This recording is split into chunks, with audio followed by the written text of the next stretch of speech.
Hi guys, today we will discuss about differential calculus. Differential calculus is one of the part of the our syllabus of joint entrance examination, where we will which is one of the most important part of the calculus, and differential calculus, integral calculus, and application of calculus. This consists of very good marks in your joint entrance examination. So based upon this, I have gathered the required informations to demonstrate you how to find out different formulas for differential calculus, and after that we will go through sample examples as well as the problems and solutions whatever has come in recent joint entrance examination. So that is the agenda. Based upon that, let's proceed for this particular tutorial. So today we will describe the theorem, or you can say the very basic theorems of functions will be considered in this tutorial, and then in next tutorial we will go through the different examples of functions, then limit, then continuity. So these are different parts of calculus. So let's see what are there in the syllabus of joint entrance examination. So if I see the joint entrance examination syllabus, the differential calculus is the heading. Under the heading there are different chapters which we need to go through. One is functions, one is composition of two functions and inverse of the functions, limit, one very important thing, then the continuity, and then it is coming derivative. Derivative is called the first order differentiation also. Then how to calculate the derivative with different rules. One is the chain rule, one is derivative of implicit functions and functions defined parametrically. There are two theorems, one is called Rolle's theorem and another one is called Lagrange's mean value theorem. So we will discuss both of these. After that we will discuss about the geometric interpretation and elementary application, how to use the Rolle's theorem and Lagrange's mean value theorem for the solutions of differential calculus. Another very important rule, that is called L'Hopital rule. Though you can see it is written L hospital rules, but it is pronounced as L'Hopital rule. That is very important theorem of differential calculus. Through this we have solved different joint entrance problems, and we will demonstrate how to solve these things. Next in one is second order derivative. So till second order derivative is our syllabus. Okay, so let's move on. First thing, like as we have seen in the syllabus, is called function.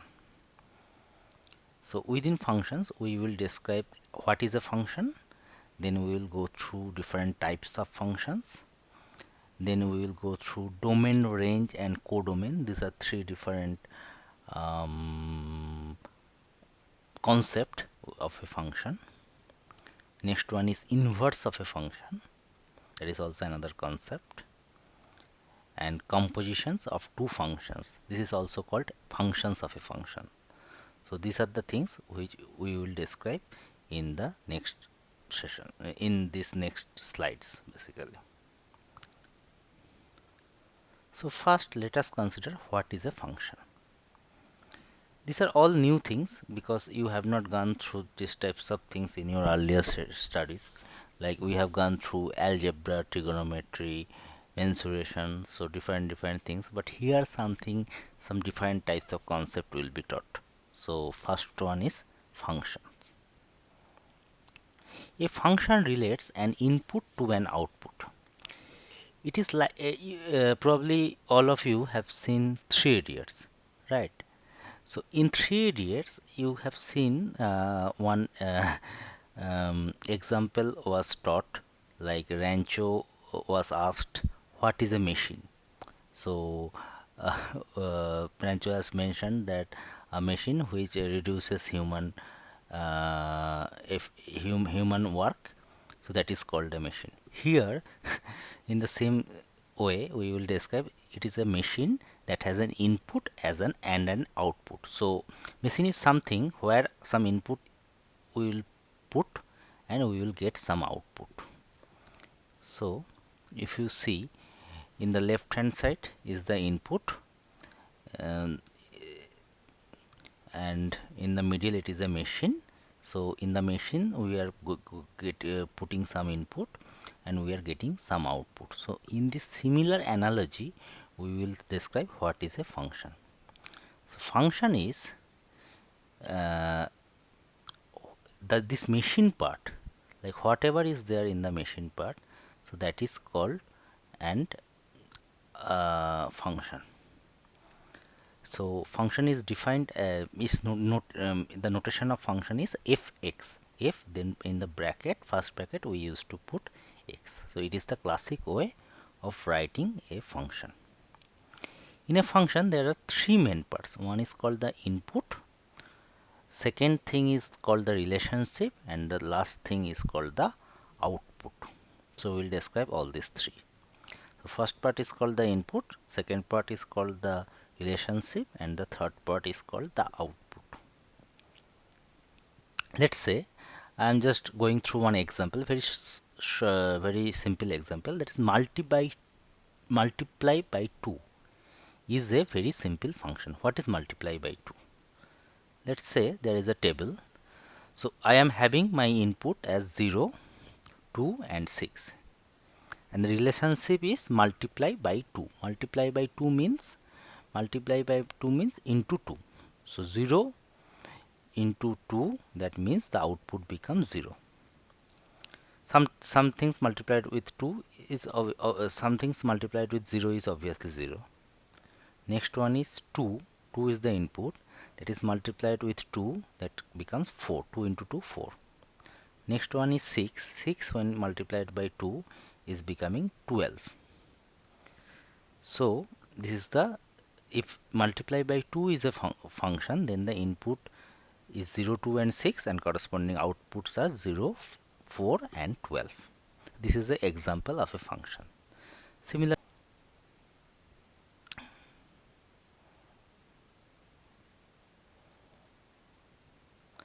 if I go to next example, that is w of theta, that is 1 minus theta plus theta square, that is also a function. The variable x, q, a, whatever, etc. is just there, so we know where to put the values. Or I can write f2. 2 is, let's say, x, then that is equal to 1 minus 2 plus 2 square equal to 3. So that is also a function's representation of a function. So I can write fx with 1 minus x plus x square, or maybe fq, maybe h of a, maybe w of theta, whatever. So these are the different way how I can write a function. Clear? So let's move to the next. We will describe different types of functions. There are different types of functions which are exist in the mathematics, because differential calculus is something which has been right now, that is that has been created by some Greek mathematician, and after that different people have put different concepts into the differential calculus. So we will discuss few different types of functions, but there are really more. So we will not describe all the different types of functions. We will discuss only those things which are very common, or which are come in different joint entrance or your board examinations. Okay. So one concept is called even and odd function. Okay, so first we will see what is the even function and what is a odd function. So what is the even function?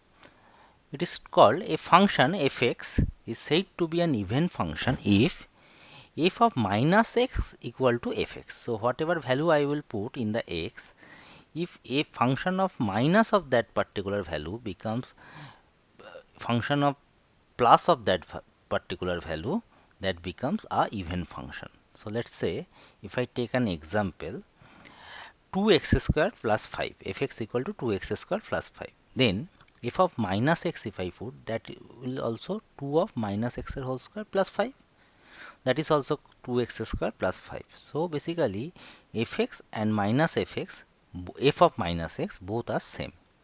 So that type of things are called even function. Now there is a concept of odd function. Odd function is just opposite. So what does this mean, just opposite? So f of minus x equal to if minus fx, then that type of function is called odd function. For example, if fx equal to 3x cubed minus 5x fx. So if I put minus x in case of x, then 3 of minus x is cubed plus 5x. So 3 minus, if I take minus common, then 3x cube minus 5x, so that is equal to minus of 5x, minus of fx. So fx equal to 3x cube minus 5x is an odd function. That is clear? So there are two types of function, one is called even function, one is called odd function. What is the even function? If f of minus x equal to fx, then that is called even function. We have given an example. Normally if something to the power square, to the power 4, at that time that becomes a even function. And what is the odd function? Odd function means if f of minus x equal to minus of fx, then at that time it is a odd function. And odd functions definitions will come like where x cubed, x to the power 1, x to the power 5. So that type of things if happens, then at that time that can be an odd function. Okay, we will give some examples later, so at that time it will be more and more clear. Next, let us see some different types of function, that is called periodic function. What is that? If m be a least positive real number such that f of x plus m equal to fx for all x in the domain of definition of the function fx, then fx is said to be a periodic function and m is called the period of the periodic function. Let's say sin x. You all know sin x right now. Let's say fx equal to sin x. Now you know f of x plus 2 pi if I take, then that means sin of x plus 2 pi. Sin of x plus 2 pi means, if you see from the trigonometry, that becomes sin x. So basically it is a fx. Again it is a fx. So therefore fx equal to sin x is a periodic function as per the definition of period. What is the period? Period is 2 pi, because this 2 pi belongs to m, let's say. Similarly, if I take another function that is called gx, if let's say gx equal to cos x, then that can also be a periodic function where the period is 2 pi, because cos of x plus 2 pi is also equal to cos x. If I see tan x or cot x, that can be a periodic function, but that is of the period pi. So this is called different periodic functions. Normally the trigonometric functions are good examples for a periodic function. So a periodic function should be having period, as well as mainly it will be having some period. Let's say sin x, the period of sin x would be 2 pi. The period of cos x will be 2 pi. The period of tan x, period of cot x will be pi. So that is a concept. Fine. So let's move to the next. Next concept is explicit function and implicit function. So what are these? First, let us assume what is explicit function. Explicit function means when the function shows us how to go directly from x to y, such as y, let's say y equal to, y means functions, let's say that is y equal to fx we normally called. So y equal to x cube minus 3, let's say. So when we know the value of x, we can find y. So this is classic y equal to fx style that we often work with. Like let's say x equal to 3. So this means 3 cube minus 3, that is 27 minus 3, that is 24. So that is that type of thing which we normally operate in a function, like which we day to day work. So that type of concept is called the explicit function. So let's see what is implicit function. Implicit function is something which is not given directly. Implicit is a word that means indirectly. So let's say if I see equation x square minus 3xy plus y cubed equal to 0. So from this, if we know x, how do we find y? So if I have to find out y, so that will be a complex calculation, right? So that type of things are called implicit functions, where y equal to x, something of x and some expression that is not directly written, but it is written in a some complex way. So that type of things is called implicit function. Here also we can find out the functions, but that will be in a indirectly way. So that is the reason it is called implicit function. Next, very important concept. The concept is called domain, range and codomain.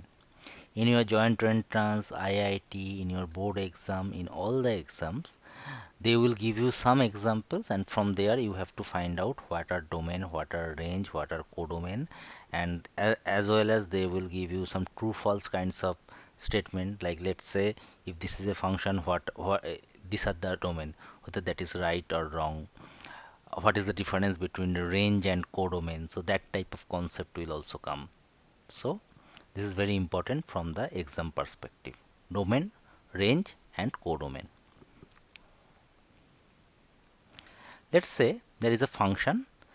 The x-axis of the function is denoted as x in the x-axis, and the y-axis is showing as fx, because y equal to fx. That is the general concept of function. And the function is showing as this curve, sinusoidal curve. One curve is there. Okay. So in its simplest form, the domain is all the values that go into a function, and the range is all the values that come out. But in fact, they are very important in defining a function. We know the definition of a function. A function relates an input to an output. So let's say if this is a function, in this, whatever the values of this in the of x, so normally that is called domain, and what are the values of corresponding fx, that is y, in the y axis, that is called range. That is very, in a very normal language we define these things. The values of y are called range, the values of x's are called domain. Then you can say what is a codomain. We will discuss after that. We are going with some example. Let's say a tree grows 10 centimeter every year. So the height of the tree is related to its age using the function h. H of age means that is a functions kinds of, and age you can say that is x. So h of age equal to age into 20, because every year the tree grows 10 centimeter. So the age is, if that age of the tree is 10 years, then what will be the height? So h of age, that is h of 10, equal to 10 into 20, that is 200 centimeter. So saying h10 equal to 200 is like saying 10 is related to 200, or 10 tends to 200, whatever. So but all values may not work. Like let's say if I put some negative value, because x can be negative, if I put negative, so will that work?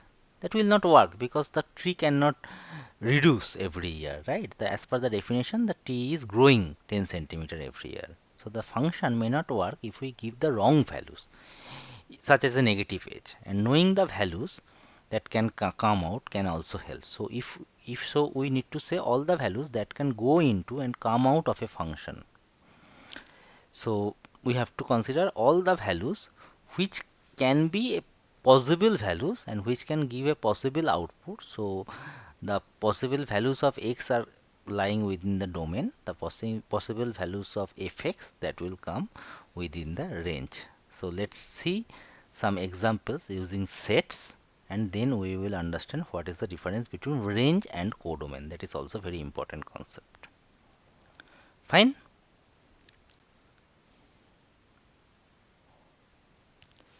A set is a collection of things such as numbers. So let's say we can say something as set of even numbers. What are those?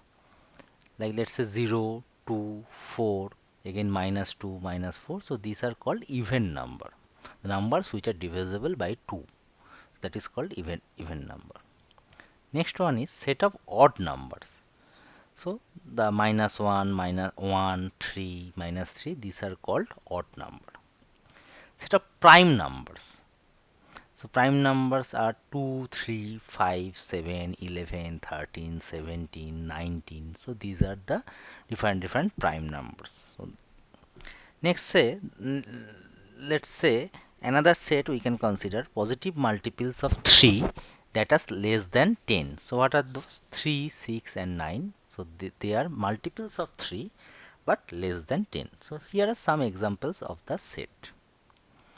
So formal definition of a function, we can say the function relates each element of a set with exactly one element of another set. Like let's say if I see the figure, x and y are two sets. You can see each and every member of x maps to some member of y.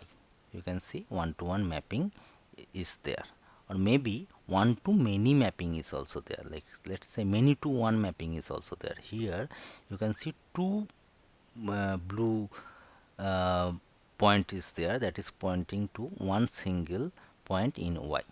So however, there should be some relation between x and y of element to element. So if I see what is domain, what is codomain and what is range, what can go into a function is called the domain. So the values of x are called domain. What may possibly come out of a function is called codomain. So all the values which are there in y, so all are codomain. Like let's say this is codomain, this is codomain, this is codomain, this is codomain, this is codomain, this is codomain. Now what actually comes out of a function is called the range.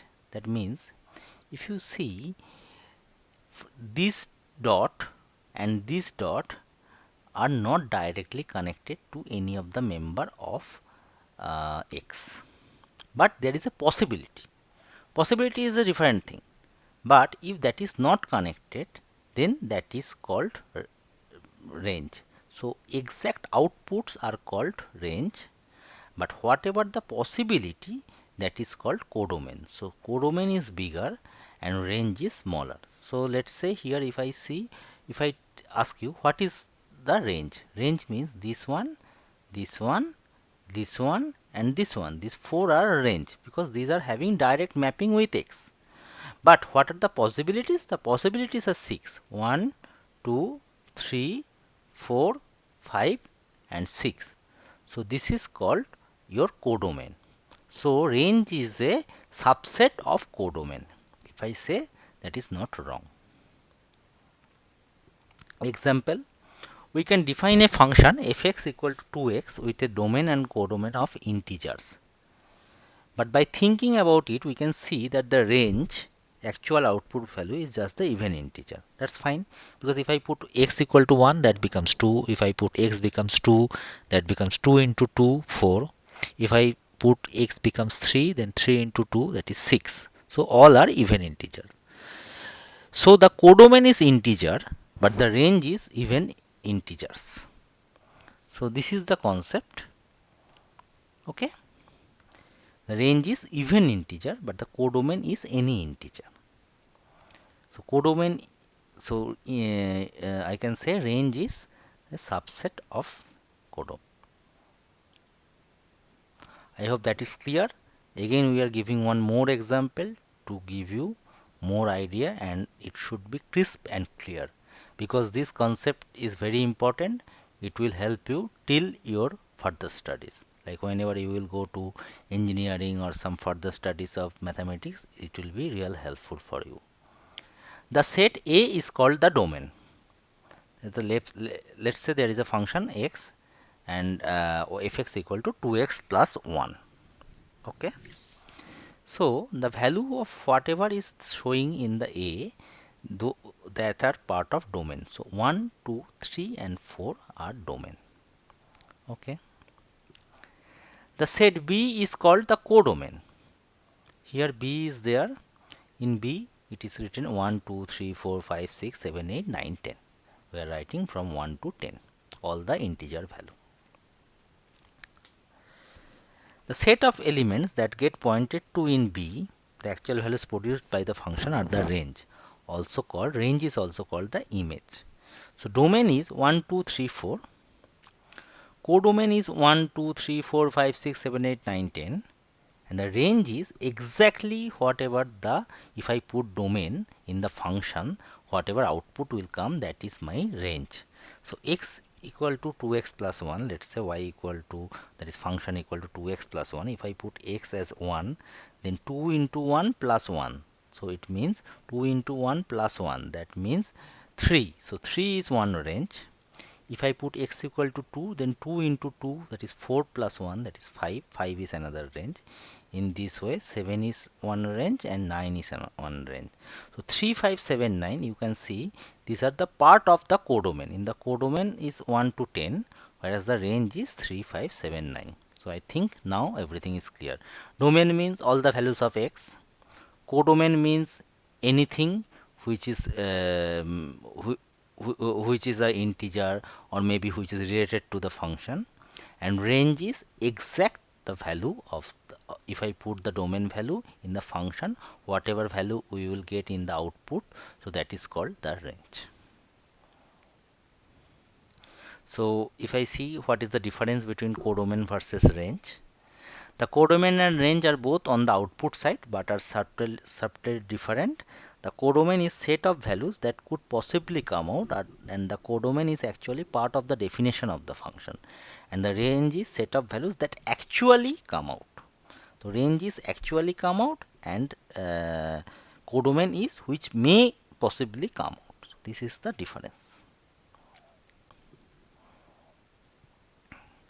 Next we will discuss about inverse function. We have seen in the trigonometry also inverse function, like let's say sin x. The inverse function of sin x is sin inverse x, or maybe cos x. The inverse of cos x is cos inverse x. Here in the function also we will see what is the inverse function.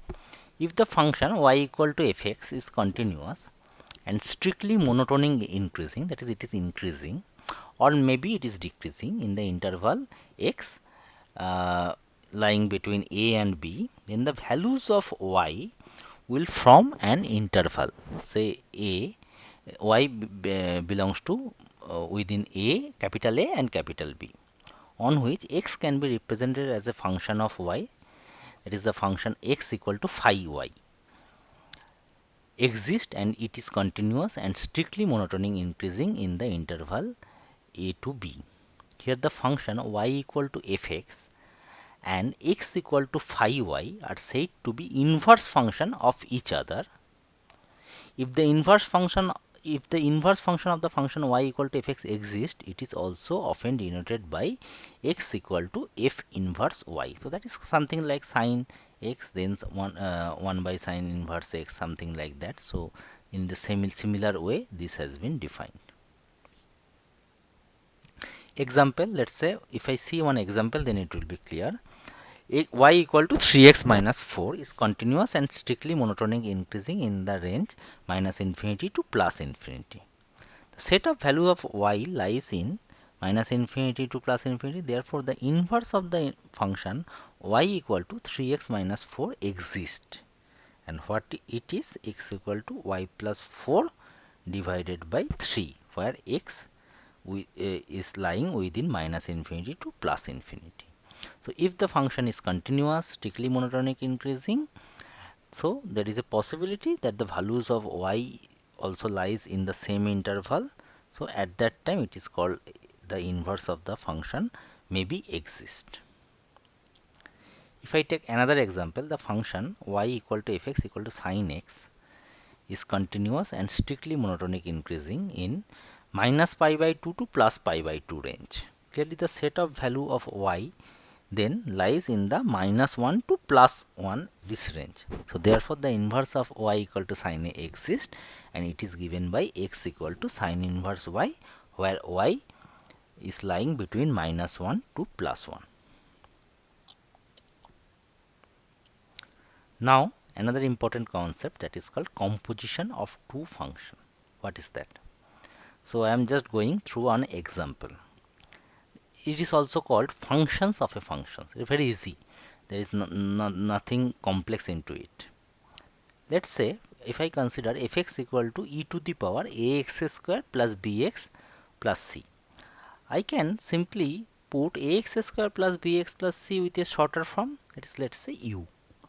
So u equal to ax square plus bx plus c. Then fx, what is the fx? Fx equal to e to the power u. It is very easy. So fx is an exponential function of u, and u equal to ax square plus bx plus c, which is a rational function of x, because fx equal to e to the power u, it is coming. So hence fx may be considered as a function of another function of x. So just it is a function of function, that's it, nothing. Fx equal to e to the power u, u means ax square plus bx plus c. So basically it is a function of function.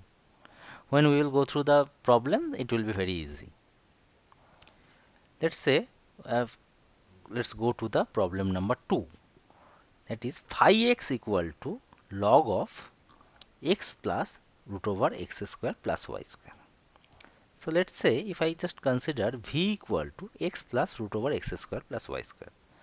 So then phi x equal to log v. So clearly phi x is a logarithm function of v, and v equal to x square, x plus root over x square plus y square, so which is a irrational function of x. Hence phi x may be considered as the function of another function of x. Such functions like fx or phi x are called composite function or functions of a function. Okay, so these are some important formula concepts of functions. So in our next example, we will go through some problems and solutions which has come in different joint entrance examination related to functions, to clear the concepts, because from the functions few small questions come in the examination, so which we have to answer. Let's say they can give you one example like prove that this is a even function, whether, or they will give you one function, then they will write whether this is a even function, whether this is a odd function, whether this is a periodic function of period x, of period y. So that type of multiple choice questions also may come. So based upon that, we will go through our next tutorial. So for the time being, thank you. Thanks for watching my video. If you like the video, please subscribe to this YouTube channel so that this video can be gone to the wider audience. And thanks once again.